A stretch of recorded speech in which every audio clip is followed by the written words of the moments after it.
Hello, greetings from this part of the world.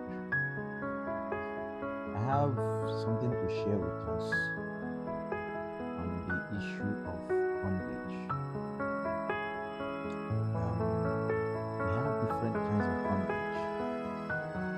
We have mental bondage, spiritual bondage, sinful bondage, political bondage, marital bondage, and so on and so forth. Maybe some other time we'll take time to explain some of those bondages that we mentioned. But the one I want to talk about is mental bondage. Very, very dangerous. Mental bondage. When you are given the wrong information. When you have soaked your brain. When you have saturated your mental vacuum with the wrong information, and you are working with it all the while, and you may think that you are right.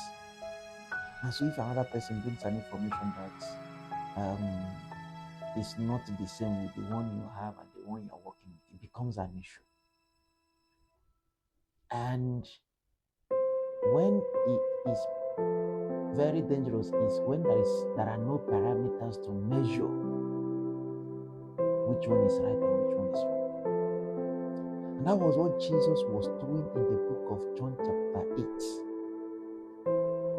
In fact, not only in the book of John chapter 8, in about 4 books, the 4 gospel books in the Bible, the book of Matthew, Mark, Luke, and John, Jesus was taking his time to enlighten the people of Israel, the Jews, who he is, the will of the Father, what is next and what is on ground.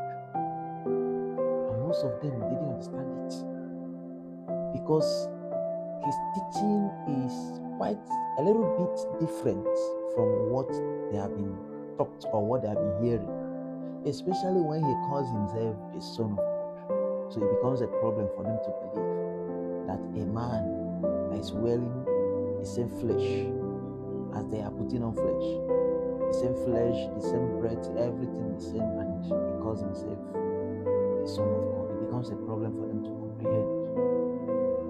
Jesus was very serious and he was very emphatic without missing words. So he was doing that. And that's why he said in the book of John chapter 8 verse 32, he said, you shall know the truth and the truth shall set you free. So one of the ways to emancipate yourself from mental bondage is to seek the truth, to seek higher learning, to seek people who are higher than you in that area. Seek for more education, for more information. It will help you. That will emancipate you from mental slavery. And the next one I want to talk about is the one I call sinful slavery, which leads to spiritual slavery. Slave to sin. Very, very dangerous.